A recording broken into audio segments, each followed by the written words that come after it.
Hey guys. I'm here to defend the damn agencies. All right? I think actually though, this has been a super purposeful discussion about this, because I don't know, Alex, if you did this on purpose, if you knew that these guys were all going to go in this order and then leave me to the last, not only holding you back from the bar, but also responding to all this stuff. But I think it actually makes sense. I think there's really fair feedback across the board, and I think we can talk about it within the frame of this discussion. So, as I said, Daniel Shearer from Cossette, and thank you very much to everybody, Top Hat, TechTO, MarketingTO, the wonderful Alex Panusis for having us.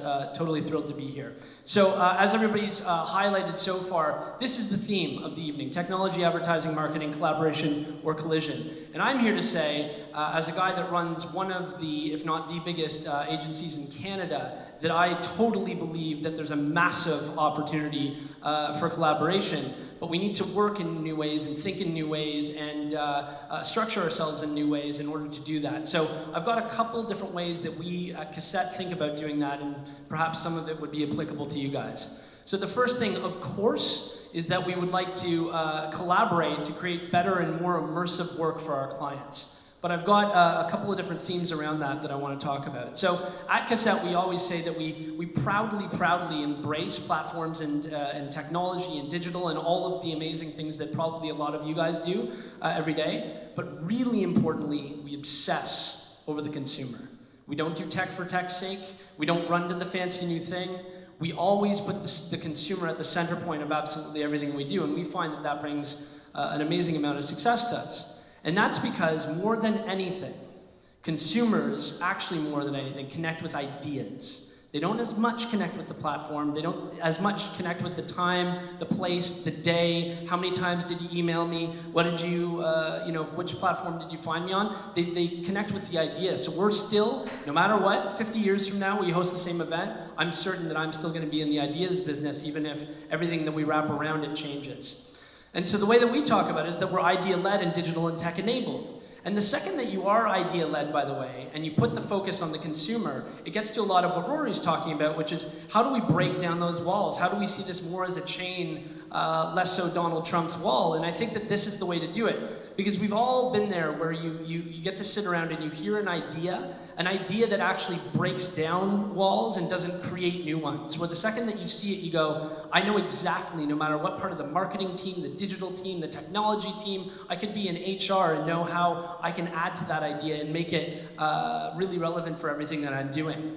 So I just wanted to say that I'm not going to actually show really any work here. I just wanted to show two examples of exactly how that relationship works. So we were lucky enough to relaunch the new platform for Sick Kids called Sick Kids Versus, and I'm sure some of you have seen some of the work out in the world. This is a perfect example to me of what I mean by idea-led, but then digital and technology-enabled.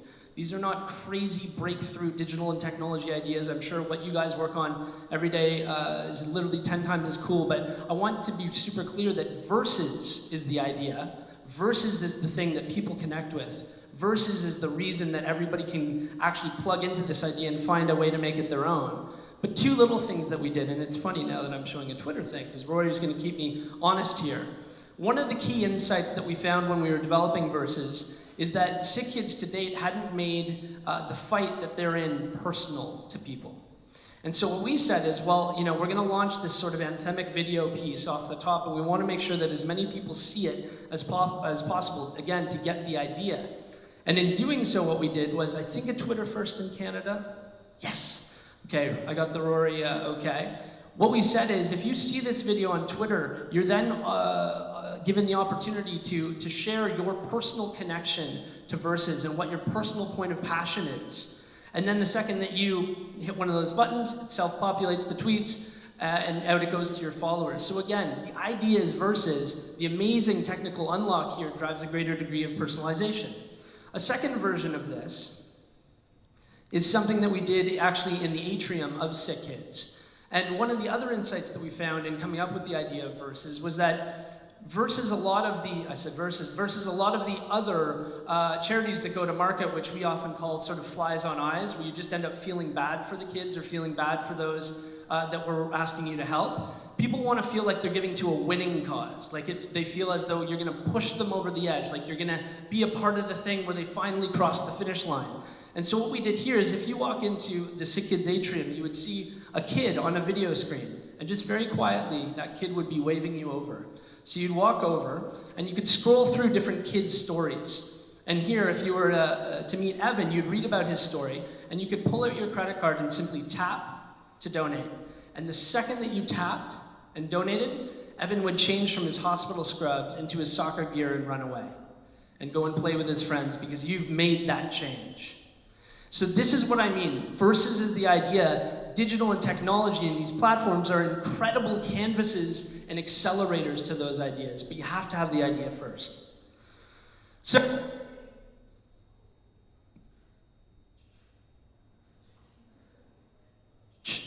got it.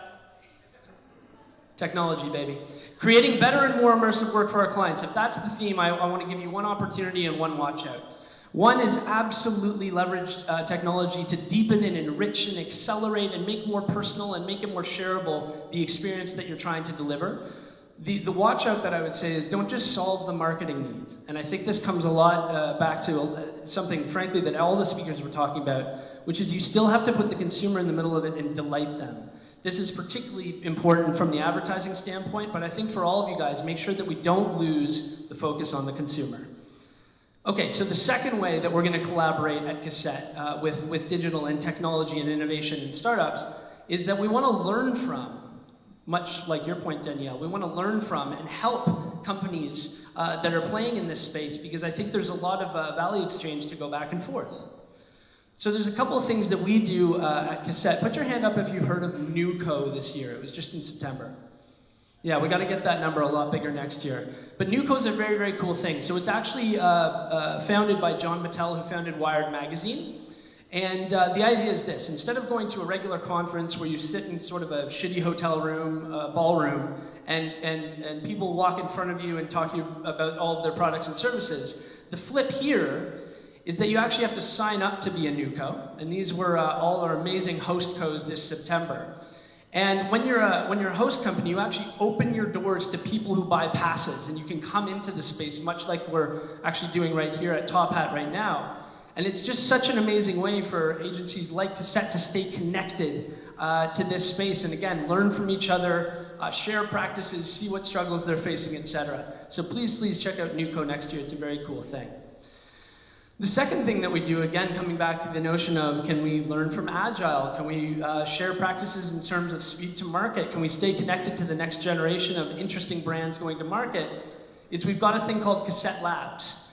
And at the lab, what we do, it's actually right at the top of this triangle thing, this is our space down in Liberty Village, is we offer startups space within Cossette to come in and we incubate them. We give them client access and advisory services. We often actually invest. We take equity positions sometimes in these startups. And of course, sometimes we do that almighty brand work or brand work for them. And this has been an amazing thing for us. And in fact, I just thought I'd put up a handful here of some that we've actually seen come through the space. So AdGear was one that we actually developed ourselves in-house. Passwordbox, TriggerFox was acquired by Influitive actually not too long ago. And actually Snap Travel, many of you might know of Snap Travel. Hussein is the CEO of Snap Travel, and they've just secured a very successful $8 million Series A round. So this is the kind of thing that we do to stay connected to the community, not stay too much in the traditional space, and make sure that we're learning from each other, because we think there's just a massive opportunity for the gigantic brains that we have and huge strategic planning chops that we have in the family at Cossette to stay connected to all of you wonderful people.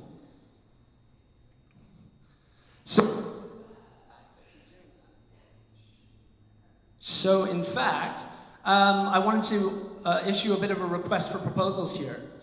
So if there's anybody out there that's got a killer, again, idea-led ad tech or martech idea, and looking to sort of bunk up with us at Cossette, please do send us a proposal. Here's our angel list link at the bottom, but it's very easy. Just look us up as Cossette Labs. Tell us why you want to maybe spend some time with us, and we'd love to have you around. We're very, very proud of all those that we've brought into the family, and we're looking for the next one, because Snap Travel just left when they made all sorts of money. So, the second way that we're collaborating here is to learn from and help emerging digital and technology platforms. We really, really, really believe in it. We believe in staying connected to you guys. So again, the opportunity is to collaborate with brands and businesses that are breaking new ground. There's so much to learn back and forth. The challenge that we've had, frankly, is when we've brought new companies in, the commercial agreement was tough to get to, because a lot of startups, of course, are trying to get by on almost $0. And yeah, we are a big agency, which works in a particular way where there's a minimum investment.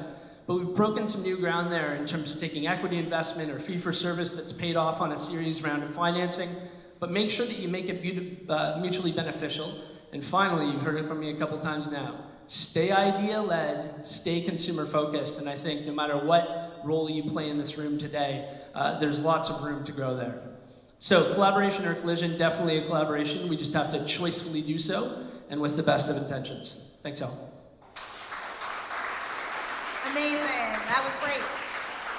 Okay, so we're gonna do a few more questions, wrap it up, and then we want you guys to meet someone you haven't met before. Any questions from Daniel from Cossette?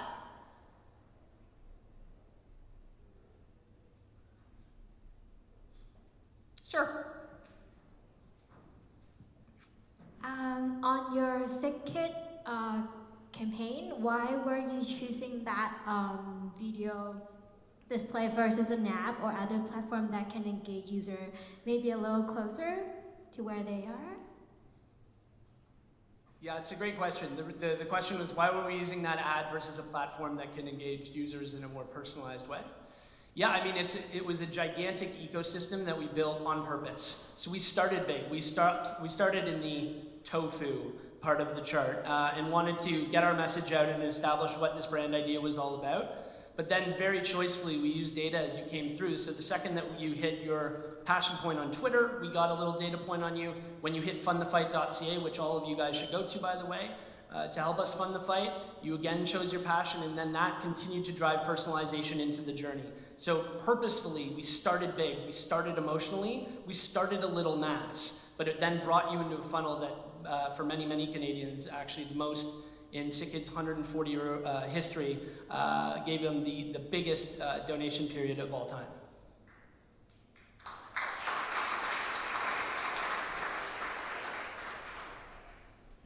Sure.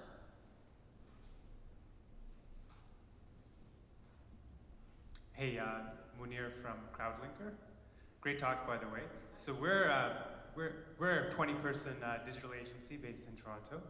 And I don't know, today agencies seem to be getting a bad rap. So why do you think that is? And what do you think Cossette does differently, and maybe some other successful agencies, to try to be more agile? Cool. Yeah, so I think there's probably on the spot 3 things that we do differently. The first would be that big agencies are slow. I hear that all the time, especially in my job. And I think, you know, we actually work in Agile. Our biggest challenge in working in Agile, in fact, is that our clients can't keep up. Because if you think about it, working with gigantic clients and even medium-sized clients, they need to come to the table and work in a very different way in order to make the principles of Agile work. Who's available for a Scrum every morning? Not every single VP marketing in Canada. And so that's a big thing that we run into. So we experiment with more efficient ways to unlock the speed thing. The integrated thing is absolutely critical, and it's actually one of the reasons that I joined Cossette is that we've got essentially all of it in-house, including media. And so the most integration that you can offer your clients within your 4 walls, I think, not only helps the speed, but it also helps the idea lead versus what's the difference between a creative idea and a media idea. I have no idea anymore, and I'm actually kind of excited about that. And the final thing is that, do we add value? I think when a lot of the sort of digital and technology stuff took off really meaningfully sort of 10 years ago, I think there was a gigantic swing all the way over to saying that programmatic saves all, or as long as you're online, you're fine, death of television, all of those sorts of things. And I think what we've seen is that, especially as Alex mentioned, P&G and Unilever cutting half of what they call their sort of digital shit, it's not all working. And we still need that idea, we still need that emotional connection, to Alan's point, at the top of the funnel, and we just need to be smarter about how we make all those links all the way through, similar to the answer I gave on the Sick Kids question, to make it all work as one and remove all the barriers in order to do so. Okay, great. Thank you very much, Daniel. That was amazing. Awesome.